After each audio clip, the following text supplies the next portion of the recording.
भावी प्राध्यापकों का मैं तहे दिल से स्वागत करता हूँ। आप नए होंगे तो हिंदी साहित्य दीप इस यूट्यूब चैनल पर जाकर जो है सब्सक्राइब कीजिएगा। वहाँ पर आपको सेटनेट के प्रति, एमपीएससी के प्रति कई वीडियो रखे हैं मैंने, आप उसे देख सकते हैं। साथ में अपने मित्रों को भी ये लिंक या चैनल के बारे में या वीडियो के बारे में ये वीडियो भेज सकते हैं। और बेल आइकन को भी दबाना, क्योंकि दूसरा वीडियो मैं जब भी डालूंगा आपको स्पष्ट रूप से उसका नोटिफिकेशन आ जाएगा। 15 जून 2025 को जो सेट की एग्जाम हुई थी, सेट क्रमांक ए के मैंने 3-4 वीडियो बनाए हैं। 1 से लेकर 10 तक, 10 से लेकर 20 तक, 20 से लेकर 30 तक, 30 से लेकर 40-50 तक। अभी हम देख रहे हैं 71 प्रश्न से लेकर 80 तक। मैंने 5-6 वीडियो इसमें रखे हैं। अब इस प्रश्नों में उत्तरों का मैंने बहुत अधिक स्पष्टीकरण किया है। आप मुझसे जुड़िएगा और आगे बढ़िएगा। आपके लिए कई रास्ते खुले हैं। आप अपनी तैयारी ठीक से कीजिएगा। एमपीएससी करने वाले हो या सेटनेट करने वाले हो, आपकी जीवन शैली तथा अपना सपना पूरा साकार होगा।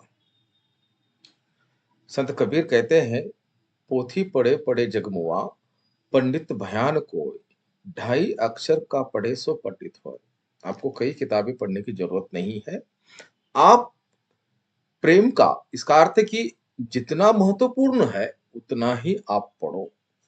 आपको मेरे इस क्लास में सब कुछ अवेलेबल करके दिया जाएगा। बिना सोचे आप मुझसे जुड़ सकते हैं। इसके लिए इस नंबर पर आप कॉल भी कर सकते हैं। देखते हैं 71वां प्रश्न। निम्नलिखित अप्राणीवाचक स्त्रीलिंग और संज्ञाओं का सही अनुक्रम कीजिए। देखिएगा, ये व्याकरण को लेकर प्रश्न दिया गया है। जो स्त्रीलिंग संज्ञाएं जो है, संज्ञान के नाम, उसको लेकर जो है अनुक्रम से लगाना है। सजावट, है ना, आजीविका, कीमत, अदालत। ऑप्शन क्रमांक बी सही है।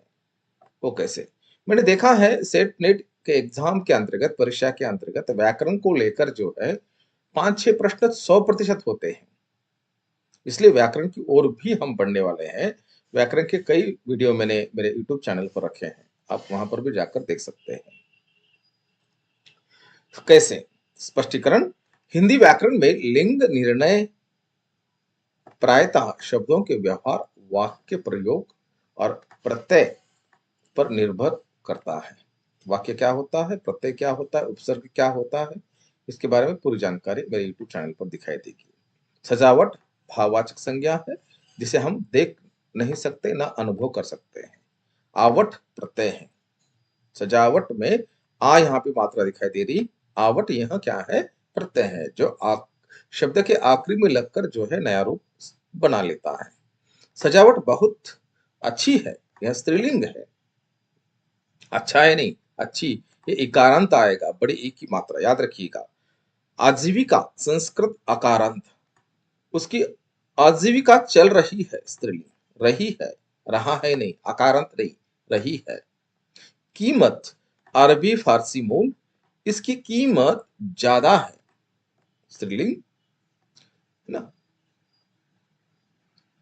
इसकी कीमत जो है ना, ज्यादा है। अदालत अरबी मूलक, अदालत बैठ गई, स्त्रीलिंग में आता है। लिपि के विकास का सही अनुक्रम क्या है? ऑप्शन क्रमांक 1, चित्रलिपि, सूत्रलिपि, भाव मूलक लिपि और ध्वनि लिपि। कैसे? स्पष्टीकरण, मानव सभ्यता में लेखन कला, लिपि का विकास क्रमिक रूप से हुआ है। इसका मान्य वैज्ञानिक क्रम इस प्रकार है। चित्रलिपि सबसे आदिम व्यवस्था, मनुष्य ने सबसे पहले चित्रों के माध्यम से बात करना शुरू किया, जैसे गुफाओं में शिकार के चित्र हैं। सूत्रलिपि, यह याद रखने के लिए धागों में गांठें लगाना या प्रतीकों का प्राथमिक प्रयोग करना। भावमूलक लिपि, चित्रों ने जब विशेष भावों या विचारों का रूप ले लिया जैसे सूर्य का चित्र केवल सूरज नहीं बल्कि गर्मी या दिन का भाव देने लगा है। चीनी लिपि इसका उदाहरण है। ध्वनि लिपि सबसे विकसित अवस्था, जहां चिन्ह किसी वस्तु या भाव के नहीं बल्कि इस मुख से निकलने वाले ध्वनि साउंड के प्रतीक बन गए हैं। देवनागरी और रोमन लिपि इसी श्रेणी में आती है। याद रखिएगा, रोमन लिपि अंग्रेजी की होगी, देवनागरी लिपि जो है हिंदी और मराठी तथा उसके साथ जुड़ी हुई सभी भाषाओं की। कलाक्रम के अनुसार प्रेमचंद के उपन्यासों का सही क्रम क्या है? ऑप्शन क्रमांक 1 सही उत्तर है। देखिएगा कैसे।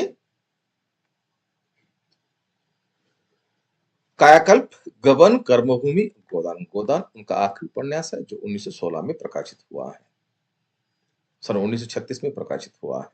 स्पष्टीकरण, मुंशी प्रेमचंद के उपन्यासों का प्रकाशन वर्ष के अनुसार सही क्रम नीचे दिए गए तालिका में दिखाई देता है। जैसे उपन्यास कायाकल्प 1926 पुनर्जन्म और ढोंगी बाबाओं पर आधारित है। गबन 1931 आभूषण प्रियता और स्वर्गीय जीवन की त्रासदी पर आधारित है। कर्मभूमि जो है 1932 अछूतों द्वारा स्वतंत्रता संग्राम पर आधारित है। और गोदान जो है 1936 भारतीय किसान जीवन की महागाथा अंतिम उपन्यास माना जाता है।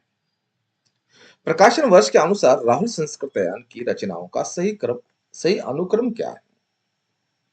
ऑप्शन क्रमांक 1 सतमी के बच्चे, जीने के लिए, सिंह सेनापति, मधुर स्वप्न। कैसे? सतमी के बच्चे सन 1935 में प्रकाशित यह उनका कहानी संग्रह है। जीने के लिए 1940 यह उनका सामाजिक उपन्यास है। सिंह सेनापति 1942 वैष्णवी गणतंत्र की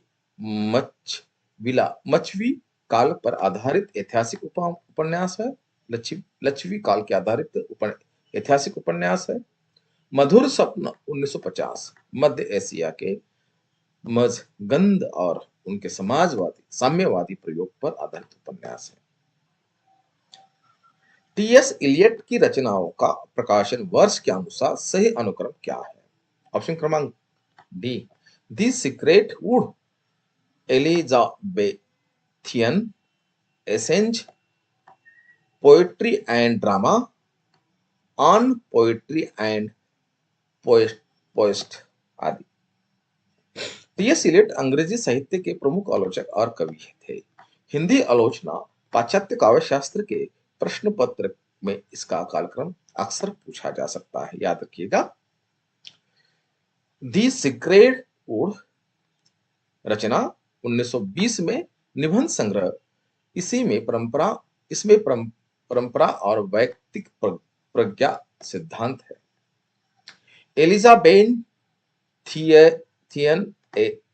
एसेज 1934 एलिजाबेथ कालीन नाटकों पर निबंध है। पोएट्री एंड ड्रामा 1951 काव्य नाटक पर विचार। और पोएट्री एंड पोएस्ट 1957 बाद के वर्षों के आलोचनात्मक निबंध है। प्रकाशन वर्ष के अनुसार आईए रिसर्च की रचनाओं का सही अनुक्रम क्या है? आईए रिसर्च के आधार पर जो है ऑप्शन क्रमांक 1 सही है। The principle of literary criticism, science and poetry, practical और criticism, the philosophy and rhetoric. Option क्रमांक 1 सही है। एआई रिसर्च की प्रमुख रचनाओं के प्रकाशन वर्ष का सही क्रम इस प्रकार है। जैसे the principle of literary criticism 1924, science and poetry 1926, practical criticism 1929 और the philosophy and rhetoric 1936।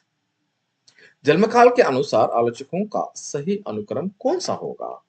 Option क्रमांक बी महावीर प्रसाद द्विवेदी पहले जन्म हुआ, श्याम सुंदर दास उसके बाद रामचंद्र शुक्ल, अच्छा रामचंद्र शुक्ल और नंदलाल दुलारे वाजपेयी। स्पष्टीकरण, माहिर प्रसाद द्विवेदी जी 1864, श्याम सुंदर दास 1875, अच्छा रामचंद्र शुक्ल का जन्म 1884, नंदुलाल वाजपेयी 1906। जन्मों के अनुसार सही क्रम जो है यह बी ऑप्शन माना जाएगा। आगे देखिएगा, मार्क्सवादी विचारों का काल क्रमानुसार सही अनुक्रम क्या है? काल के आधार पर, कालखंड के आधार पर देखिएगा, सही उत्तर जो है ऑप्शन क्रमांक B, Karl Marx, Friedrich Engels, V I Lenin और Mao Tse Tung. Karl Marx का जन्म 1818, Friedrich Engels 1820, V I Lenin 1870, Mao Tse Tung 1893।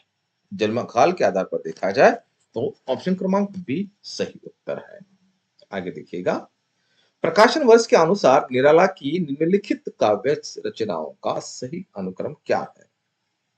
अर्चना, आराधना, गीत कुंज और संध्या काकली। ऑप्शन क्रमांक एक सही है।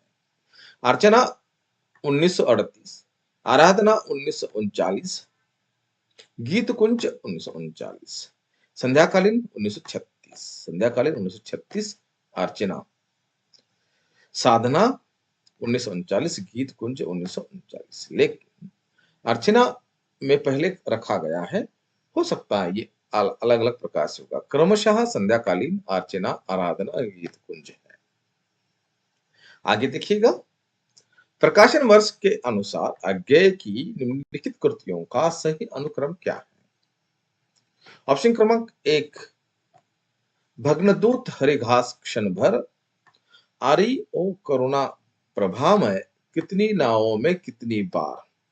सही ऑप्शन ए है।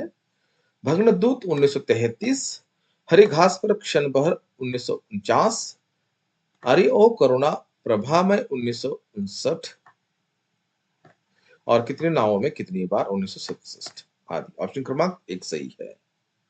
आशा करता हूं कि इसका स्पष्टीकरण आपको अच्छा लगा होगा। एमपीएससी सेट नेट के बारे में आपके मन में कोई डाउट हो तो मुझे इस नंबर पर कॉल कर सकते हैं तथा मेरे साथ जुड़ सकते हैं। इसके उपरांत जो है आपको जो हमने आज पढ़ा ये कैसे लगा आप मुझे कमेंट्स में बता सकते हैं। क्या ऐसा कोई और दूसरा पर्याय हो जो आपको अच्छा लगता हो, उस तरह से हम जा सकते हैं, जिससे आप उद्देश्य होगा आपको सभी प्रश्नों के उत्तरों का स्पष्टीकरण तथा उत्तर इसी स्तर के लेवल पर आपको पढ़ाया जाएगा। याद रखिएगा, सेट नेट और एमपीसी के लिए जो स्तर है, जो प्रश्नों का स्वरूप है, आपके लिए वैसा ही उसी तरह से आपके सामने प्रस्तुत किया जाएगा। याद रखिएगा, अभी नहीं तो कभी नहीं इस वाक्य के साथ आपको आपके लिए सिर्फ एक जगह ढूंढनी है। उसके लिए आपके साथ बहुत सारे रास्ते हैं। उस रास्ते में मैं आपका साथी हूँ, सारथी हूँ। आप मुझे सारथी भी बोल सकते हैं। जरूर पीछे हटिए मत, आगे बढ़िए और इस नंबर पर कॉल कीजिएगा। हिंदी साहित्य दीप मेरे यूट्यूब का चैनल है। साथ में आप हिंदी विशेष कोर्स उपलब्ध भी है। आप मुझसे जुड़िएगा जिसमें आपको सभी इकाइयों के पीडीएफ नोट्स दिए जाएंगे। साथ में 10 या 11 टेस्ट सीरीज दिए जाएंगे जिसमें आपको 1000 यानी कि 1100 प्रश्न दिए जाएंगे टेस्ट सीरीज के अंतर्गत। याद रखिएगा, और एमपीसी के लिए जो है 1100 और सेटनेट के लिए जो है 10 यानी कि 1000 प्रश्न दिए जाएंगे। हर दिन लाइव लेक्चर होगा और जो रिकॉर्डेड लेक्चर्स के लिंक भी आपको दी जाएगी। आप सोचिए मत, आप मुझसे जुड़िएगा, इस नंबर पर कॉल कीजिएगा। बहुत बहुत आभार।